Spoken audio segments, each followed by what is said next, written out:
제가 어린 시절에 지금 어린 시절은 30년, 40년 전인 것 같습니다. 그때 부모님께서 위인전 전집 100권을 책장에 꽂으시면서 저에게 잔잔한 미소를 지으셨습니다. 그 미소는 이거 다 읽어야지 하는 미소였겠죠. 저도 처음에는 와, 이렇게 100권이나 이 책이 있다니 하며 신기해서 한 권을 빼서 읽기 시작했는데 며칠 가지 못했습니다.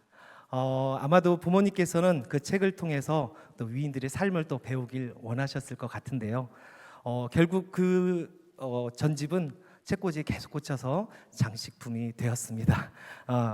그런데 제가 그 덕분에 그래도 그 이순신 장군, 에디슨과 같은 위인들의 이름 석자 정도는 알게 된 것 같습니다. 그런데 세월이 흐르고 인터넷이라는 게 또 생기고 또 핸드폰이라는 게 또 생겼잖아요. 그러면서 여러 가지 정보들을 좀 더 쉽게 얻을 수 있었고, 이런 위인들조차도 핸드폰에서 검색하면 쉽게 알 수 있게 되었습니다. 요즘 현대 시대는 어떻습니까? 핸드폰이 또 보편화되다 보니까 글보다는 무엇이 더 보편화되었습니까? 영상이 보편화되었죠. 유튜브를 통해 많은 영상들을 보면서 정보를 얻기도 하죠. 책과 같이 정보가 깊은 정보는 아니지만 사람들은 영상들을 통해 그것들을 보면서 마치 많은 것을 아는 것처럼 또 착각하기도 합니다. 요즘 어린 아이들은 위인전 100권 전집을 가지고 있지는 않을 것 같은데요. 이런 식으로 위인전 쇼츠 100개 정도를 이렇게 보면서 알아가질 않나 생각해 봅니다. 최근에 이런 영상을 넘어서 AI가 급격하게 또 발전하고 있거든요. AI에게 정보를 다 검색을 하면 단순하게 그런 검색을 넘어서서 AI가 다 찾아서 정리해주고요. 또 그 쉬운 정보들을 또 우리들에게 알려줘서 또 많은 것을 배울 수 있게 됩니다. 그런데 AI를 이렇게 접하면서 새로운 용어를 하나 제가 알게 되었는데요. 그 용어는 바로 할루시네이션입니다. 할루시네이션 들어보셨나요? 저는 처음 들어봤거든요. 근데 할루시네이션을 보면 할렐루야로 할로 시작하니까 좋은 의미일까? 그런 식으로 생각을 했는데 뜻을 알고 났더니 정말 전혀 다른 의미로서 깜짝 놀란 적이 있습니다. 그 뜻은 바로 AI가 하는 거짓말이라는 뜻입니다. 할루시네이션은 AI가 하는 거짓말이라는 뜻입니다. 무언가 AI에게 정보를 요청하면요, AI가 그럴싸하게 이렇게 줄줄 답변을 합니다. 그런데 답변하는 그 내용들 중에 어느 부분이 거짓으로 답변하는 내용들이 있다는 것입니다. 어떤 회사원이 회사에 레포트를 제출해야 했습니다. 그래서 그 AI를 통해서 정보들을 수집하고 그 보고서를 작성해가지고 회사에 제출했습니다. 그런데 그 내용들을 나중에 살펴보니까 잘못된 내용들이 있는 거예요. 그거를 확인해 보니까 거짓된 내용들이 있는 걸 보고 그 회사원이 난처한 상황에 처했었다는 그런 얘기를 들은 적이 있습니다. 아무리 똑똑한 AI라도 정확한 정보를 제공해 주지는 못하는 것 같습니다. 이처럼 우리가 사는 이 세상에는 이런 것들을 통해 얻는 지식은 결국 부분적이고 그리고 불완전한 것을 우리는 확인할 수 있습니다. 오늘 본문 말씀에서 보시면 예수님께서 말씀하신 이 지역은 가이사랴 빌립보라는 지역입니다. 가이사랴 빌립보는 유대 땅 북쪽에 위치하고 있는데요. 로마의 지배를 받고 또 이교 문화가 섞여 있는 지역이었습니다. 헤롯 빌립이 황제 가이사를 기념하기 위하여서 만든 도시이기도 했는데, 그래서 이 도시는 우상 숭배가 가득한 지역이었습니다. 그곳에서 예수님께서는 너희는 나를 누구라 하느냐라고 부르시고 계시는 것입니다. 온갖 가짜 신들이 가득한 그곳에서 과연 진짜 하나님은 누구인가를 물으시는 것입니다. 오늘날 우리가 사는 이 세상에서는 인터넷, SNS, 그리고 AI를 통해 수많은 정보가 넘쳐나지만 그곳에서 진짜 진리를 찾기란 쉽지가 않습니다. 이런 상황 속에서 오늘 본문 말씀을 통해 베드로가 예수님께 드린 참된 믿음의 고백이 무엇인지 우리 말씀을 통해 한번 살펴보도록 하겠습니다. 첫 번째, 세상은 예수님을 정확하게 알지 못합니다. 오늘 본문 말씀 13절에서 14절 말씀 같이 함께 읽도록 하겠습니다. 시작. 예수께서 빌립보 가이사랴 지방에 이르러 제자들에게 물어 이르시되 사람들이 인자를 누구라 하느냐 이르되 더러는 세례 요한 더러는 엘리야 더러는 이는 예레미야 선지자 중에 하나라 하느니라. 아멘. 이 말씀을 보면 세상은 진리를 부분적으로 알고 있거나 거짓으로 알고 있습니다. 이 말씀을 현재 우리가 살고 있는 시대에 예수님과 제자의 모습을 한번 비유를 해본다면 이랬을 것 같습니다. 예수님께서 제자들에게 사람들이 나를 누구라 하는 것 같으냐 물어보니까 제자들이 잠시만요 하고 핸드폰을 꺼내서 AI에게 물어보는 겁니다. 예수님은 누구야? 예수님의 업적은 뭐지? 하고 물어보는 거예요. 그러면 AI가 예수님이 이런 분입니다 라고 답변한 걸 예수님께 보고하는 마치 이런 모습으로 생각할 수가 있습니다. 그런데 여기에서 AI 사용법을 여러분께 좀 알려드리고 싶습니다. 왜냐하면 AI를 접하시는 분들, 처음 접하시는 분들도 있잖아요. 보통 지금 제자들처럼 AI를 사용하면 좀 안 좋거든요. AI를 요즘에 생성형 AI라고 부르는데 그 AI는 어떻게 사용하면 좋냐면요. 얘기하듯이 사용하면 좋습니다. AI에게 이렇게 질문하시면 좋아요. 나는 예수님을 이렇게 생각하는데 너는 예수님에 대해서 어떻게 생각하니? 그리고 세상 사람은 예수님을 어떻게 생각하고 있니? 자세하게 검색해서 나한테 알려줘. 이렇게 검색하면요 AI가 아주 자세하게 검색해가지고 내용을 알려줍니다. 그런데 그런 내용들을 또 살펴보다 보면 또 틀린 내용이 있어요. 아까 말씀드렸죠. 할루시네이션. 거짓된 정보도 있고 잘못된 내용들이 있습니다. 그런데 여러분들 그런 내용 보시면 쉽게 알아맞힐 거예요. 왜냐하면 주일학교 짬밥도 있고요. 또 매주 말씀을 들으면서 여러분들이 배운 성경 말씀들이 있잖아요. 그럴 때 AI에게 말해주세요. 너 이거 틀렸거든. 이거는 이런 예수님은 이런 분이야라고 또 소개하면 AI가 또 잘 알아들어요. 왜냐하면 AI는 계속 학습을 통해서 배워가고 있거든요. 이렇게 AI를 알려주다 보면 AI가 전도받아서 크리스천 AI가 또 탄생하지 않을까 하는 생각도 해봅니다. 그러면 AI 통해 또 많은 크리스천들이 생기지 않을까 생각을 해봅니다. 그런데 본문 말씀에서는 이 시대에 똑똑한 AI도 없었죠. 그리고 빠른 인터넷이나 최신형 스마트폰도 없었습니다. 더군다나 이 시대에는 인쇄술이 없어서 책을 구할 수도 없었습니다. 오로지 사람들의 소문에 의지하여 우리가 답변을 들을 수밖에 없었죠. 소문에 소문이 더해지면 결국은 진리와 전혀 다른 말을 하게 되기도 합니다. 14절 말씀처럼 예수님을 그저 위대한 선지자처럼 이해하기도 하는 것이죠. 왜 이런 소문이 들었을까 또 곰곰이 생각해 보면 이런 것 같습니다. 2000년 전 로마 제국의 식민지 가운데 있던 유대인들은 메시아를 기다리며 살았습니다. 바로 이스라엘 백성들은 우리는 하나님의 사람이야, 선택받은 사람이야 하며 선민의식이 아주 강했습니다. 다윗 왕국 이후에 침략을 받고 또 패망하고 또 포로가 되면서 또 마지막에 결국은 로마의 식민지로 살아가는 이때 그들은 더욱더 우리를 해방할 메시아를 간절히 날로 원하며 나아갔습니다. 그러다 보니 기적을 행하시는 예수님을 보면서 이런 생각을 했을 거예요. 드디어 하나님이 보내신 선지자 바로 엘리야와 같은 사람이 우리에게 온 거 아닐까 하는 생각을 많은 사람들이 했을 것 같습니다. 로마를 무찌르고 다윗 왕국을 다시 세울 그 능력 있는 메시아, 바로 이런 메시아를 원했던 것입니다. 다윗처럼 강력한 왕이 나와서 로마를 쫓아내고 이스라엘을 다시 영화롭게 해달라는 그런 바람이 그들에게 있어서 이런 소문이 또 돌지 않았나 생각해 봅니다. 사랑하는 성도 여러분, 2000년 전 이 사람들만이 이렇게 예수님을 오해한 것이 아닙니다. 오늘 이 시대에도 역시 예수님을 정확히 알지 못하는 사람들이 또 못하는 때가 있습니다. 세상 사람들은 예수님에 대해서 위대한 스승, 좋은 사람, 도덕적인 지도자 정도로 생각하는 경우가 있습니다. 때로는 인터넷, 유튜브, 그리고 심지어 AI조차도 예수님에 대해서 왜곡된 정보를 말하고 또 잘못된 것들을 쏟아내기도 합니다. 우리는 세상이 만든 이미지와 인터넷에서 떠도는 이야기들, 그리고 누군가에게 들은 소문을 통해 예수님을 알아서는 안 됩니다. 오로지 성경 말씀을 통해서 그리고 기도 가운데 그리고 삶 속에서 예수님을 깊이 알아가는 우리 모두가 되길 소망합니다. 다른 사람들의 소문으로는 진짜를 알 수가 없습니다. 예수님은 내가 직접 만날 때 알 수 있습니다. 예배 속에서, 말씀 속에서, 삶의 현장 속에서 나를 향해 오시는 예수님을 만나는 우리 모두가 되길 소망합니다. 세상이 뭐라고 말하든 중요하지 않습니다. 중요한 것은 우리가 예수님을 제대로 알고 있는가입니다. 참된 신앙은 세상의 평가가 아니라 나의 고백에서 시작되는 줄 믿습니다.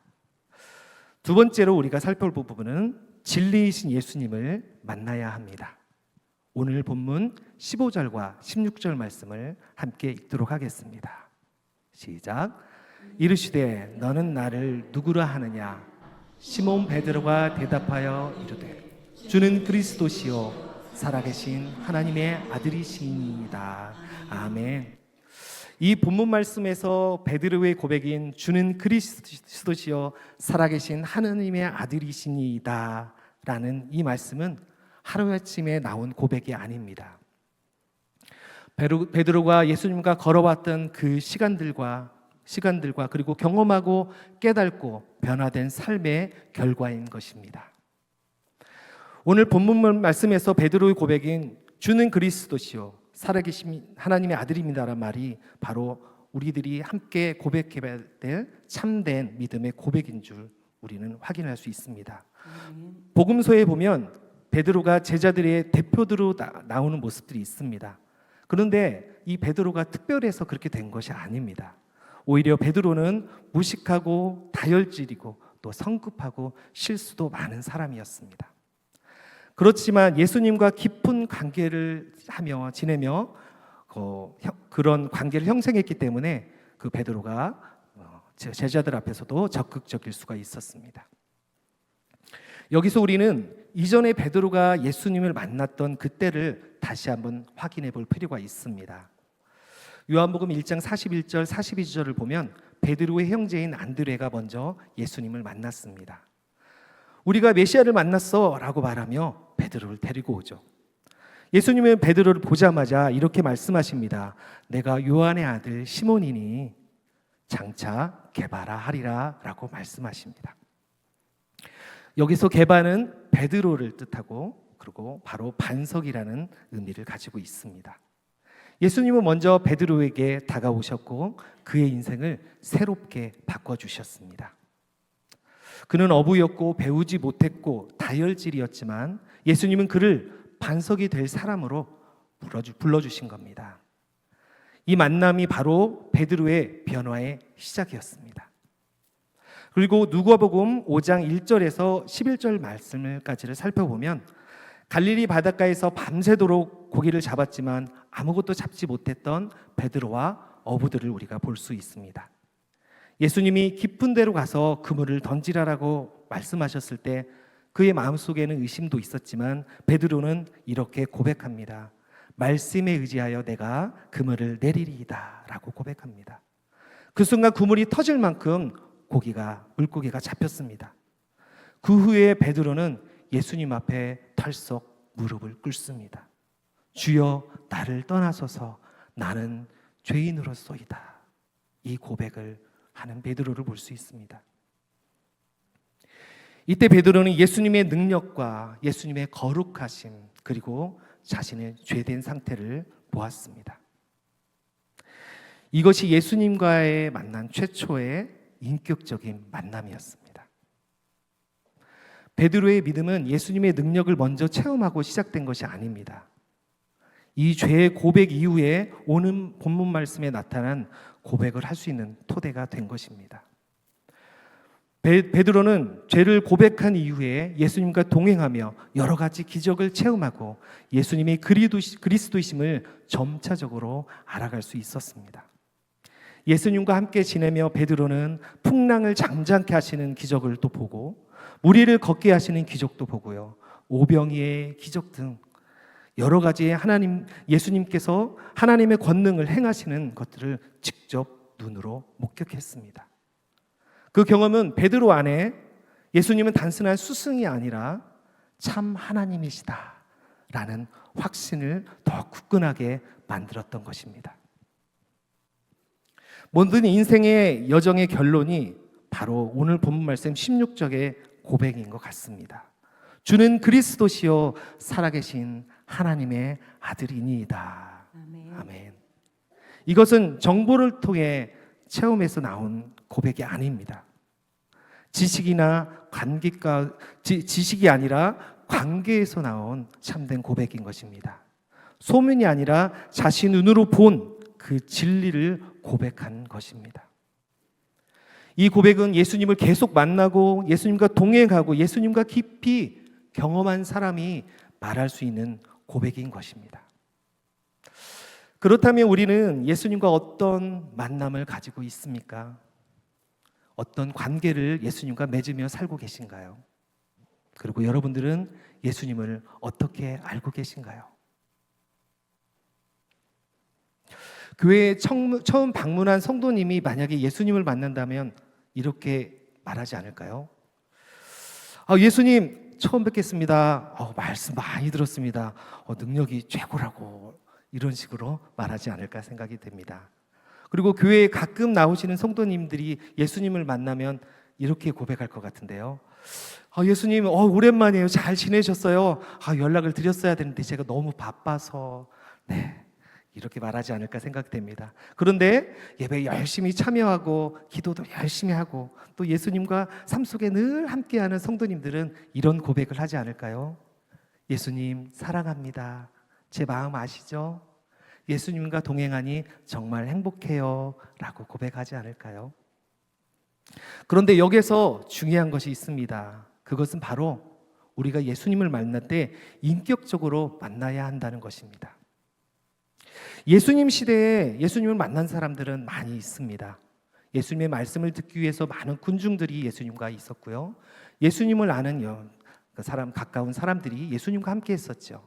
더군다나 제자들도 매일매일 예수님과 함께 했습니다. 그러나 예수님을 인격적으로 만난 사람은 그리 많지 않습니다. 인격적으로 예수님을 만나면요, 우리의 존재를 확인할 수 있습니다. 죄인이 우리를 바라보게 되는 것입니다. 하나님은 죄와 함께 하실 수 없습니다. 죄는 곧 심판입니다. 죄를 해결하지 않고서는 우리는 하나님 앞에 나아갈 수 없습니다. 그런데 오직 한 가지 방법이 있죠. 곧 예수 그리스도를 통하여 이 죄의 문제를 해결받게 되는 줄 믿습니다. 이 죄의 문제를 해결받게 되면요, 우리는 하나님 앞에 담대하게 나아갈 수 있게 되는 줄 믿습니다. 이렇게 주님을 인격적으로 만난 사람이 바로 베드로와 같은 참된 고백을 드릴 수 있게 되는 것입니다. 바로 이 고백이죠. 주는 그리스도시요 살아계신 하나님의 아들이니이다. 아멘. 베드로는 처음부터 주님은 그리스도라고 고백한 것이 아닙니다. 예수님을 계속 만나고 예수님과 함께 걸으며 배우고 실수하고 넘어져도 다시 일어서고 주님의 은혜와 능력을 체험하면서 고백이 점점 깊어갔을 것입니다. 우리의 신앙도 이와 같습니다. 처음에는 이름만 알았던 예수님이었을 거예요. 그런데 어느 순간 나의 죄를 아시는 주님, 나의 죄를 사하시는 주님, 그 주님을 알아가고 결국 내 인생의 주님, 나의 하나님으로 고백하게 될 줄 믿습니다. 아멘. 예수님을 소문이나 정보로 아는 사람은 이렇게 말할 거예요. 예수님은 그런 분이라고 들었습니다. 이렇게요.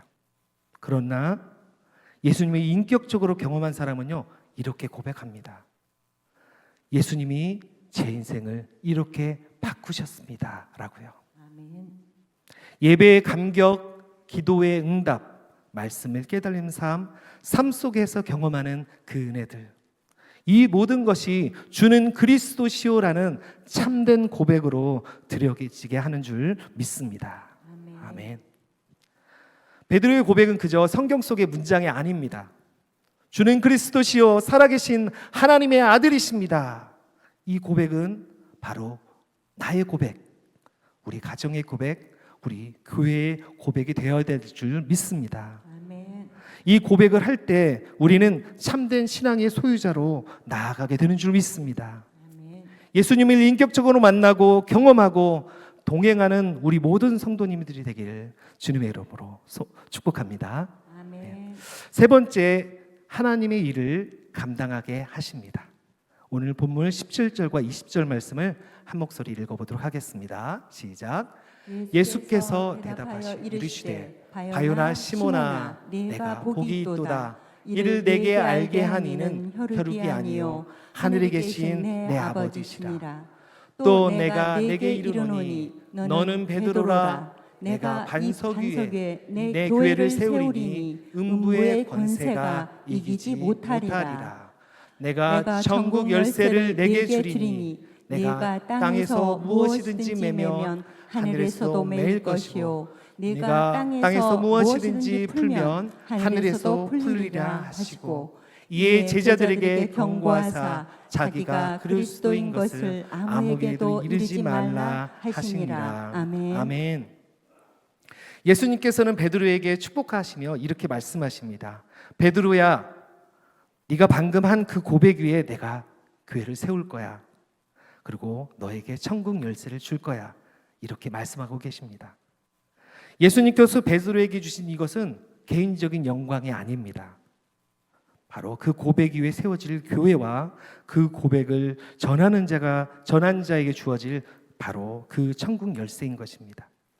17절 말씀에 보면 이를 내게 알게 한 이는 혈육이 아니요 하늘에 계신 내 아버지니라 라고 말씀하고 있습니다. 예수님은 베드로의 고백이 지식이나 경험, 인간의 머리에서 나온 것이 아니라 바로 하나님께서 성령으로 깨닫게 하셨다라는 것을 말씀해 주고 있습니다. 베드로가 똑똑하거나 영적으로 뛰어나서가 아닙니다. 바로 하나님께서 열어주시니 보이기 시작한 것입니다. 이것은 바로 믿음은 하나님께서 주시는 은혜다라는 것을 우리에게 말씀해 주시는 것입니다. 18절 말씀에서 반석이라는 의미는 두 가지 의미인데요. 베드로의 고백, 바로 참된 반석이라는 의미가 있고요. 그리고 하나는 그 참된 반석이라는 의미가 있습니다. 그런데 더 중요한 것은 이 반석보다 중요한 것은 내가 내 교회를 세우리니라는 예수님의 이 말씀입니다. 교회를 세우시는 분은 예수님이십니다. 교회의 기초는 사람이 아니라 예수님에 대한 신앙 고백인 것입니다. 아멘. 누군가 버린 돌이 옮겨져서 모퉁이 돌이 되어 건물을 견고하게 세우듯이 바로 산돌이 되신 예수님이 세우시는 교회는 더욱더 견고하게 세워지는 줄 믿습니다. 아멘. 그래서 어떤 영적인 공격에서도 교회는 무너지지 않습니다. 그리고 참된 신앙 고백 위에 세워진 교회는 절대 흔들리지 않는 줄 믿습니다. 아멘. 그리고 19절 말씀에 내가 땅에서 무엇이든지 매면 하늘에서도 매일 것이요 내가 땅에서 무엇이든지 풀면 하늘에서도 풀리리라 라고 말씀하고 있습니다. 이 말씀은 베드로 개인에게 특별하게 주시는 말씀이 아닙니다. 베드로를 포함한 모든 교회 전체에게 주시는 복음의 권세인 줄 믿습니다. 아멘. 교회는 이 땅에서 하늘의 뜻을 선포하고 이뤄가는 권세 있는 공동체입니다. 그래서 교회는 하늘의 뜻을 이 땅 가운데 풀어내는 사명을 가지고 있는 줄 믿습니다. 아멘. 정리하면 이렇게 표현할 수 있습니다. 믿음은 하나님이 주시는 은혜이고 참된 신앙 고백 위에 교회가 세워지며 하늘의 권세를 가지고 복음을 선포하는 것이 바로 이 교회인 줄 믿습니다. 이것을 베드로에게 먼저 말씀하셨을 뿐만 아니라 오늘 우리에게도 동일하게 주시는 약속입니다. 제가 산돌교회에서 사역한 지 지금 딱 2주가 되었습니다. 2년인 줄. 너무 짧은 시간인데 오래 있는 것 같은데 포근함이 있어서 2주가 지금 되었습니다. 지난주에 제가 교회 봉고차를 처음 운전했습니다. 그 교회에서 저에게 봉고차 열쇠를 이렇게 주시더라고요.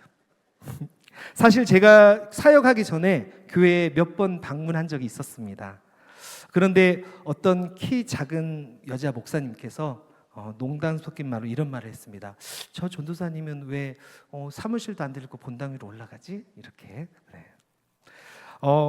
근데 그렇습니다. 그때는 제가 우리 산돌교회 교인이 아니었죠. 네. 아직 이 공동체의 일원이 아직 안 된 상태였습니다. 그런데 12월부터 제가 사역을 시작하면서 저는 이 산돌교회 정식 일원이 되었습니다.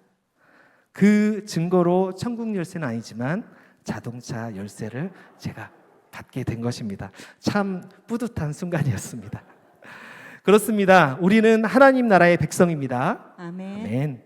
예수님이 베드로에게 천국 열쇠를 맡기신 것처럼 하나님은 우리에게 하나님의 백성으로 우리를 부르실 뿐 아니라 그 나라를 위하여 일할 수 있도록 우리를 부르신 줄 믿습니다. 아멘. 하나님의 나라는 바로 우리들 여러분을 통해 세워지는 줄 믿습니다. 아멘.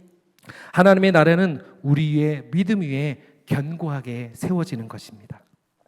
하나님의 나라를 복음을 전하는 우리 손에 맡겨주신 분이 바로 하나님이십니다. 아멘. 그래서 우리는 단순히 예배만 참석하는 것이 아니라 하나님의 나라의 백성이 되고 하나님의 나라의 열쇠를 맡은 사명을 받은 사람들인 줄 믿습니다. 아멘. 사랑하는 성도 여러분, 베드로가 처음부터 위대한 사람이어서 오늘 말씀한 그 고백을 한 것이 아닙니다. 그는 글도 잘 모르는 어부였고 성격도 다혈질이었고 말과 행동이 앞서는 실수투성의 사람이었습니다. 그런데 예수님께서 그를 부르셨습니다. 그의 마음을 주시고 믿음을 부어주셨습니다. 그리고 그 참된 믿음의 고백, 주는 그리스도시요 살아계신 하나님의 아들이니다 라는 이 고백을 하게 된 것입니다. 하나님께서는 이 고백 위에 교회를 세우셨습니다. 예수님은 베드로의 능력을 보신 것이 아니라 그의 고백을 보셨고 그의 고백을 사용하겠다고 약속하셨습니다. 그리고 베드로는 부족함에도 불구하고 그 약속을 붙들고 넘어지더라도 일어나서 그러고 주님의 복음을 향해 나아갔습니다. 그래서 결국 순교하기까지 주님이 맡기신 사명을 끝까지 감당했던 것입니다. 오늘 우리도 동일합니다. 우리는 완전하지 않습니다. 여전히 연약하고 실수도 많이 합니다. 가끔은 우리의 믿음이 흔들릴 때도 있습니다.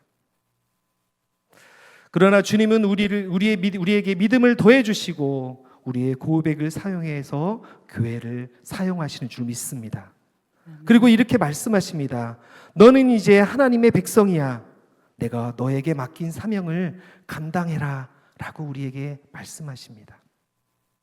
사랑하는 성도 여러분, 주님께서 우리에게 맡기신 사명은 거창한 것이 아닙니다.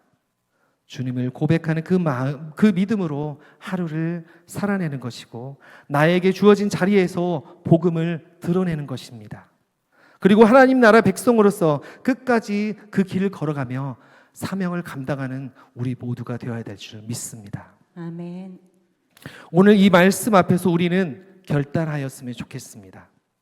주님, 저도 베드로처럼 주님께서 주신 참된 믿음을 가지고 맡기신 사명을 끝까지 감당하겠습니다 라고 고백하는 우리 모두가 되길 소망합니다. 아멘. 이 고백이 우리의 모두의 고백이 되길 원합니다. 아멘. 이러한 참된 믿음의 고백을 주님께 들으며 살아가는 우리 산돌의 성도님들이 되길 주님의 이름으로 축복합니다. 아멘. 네.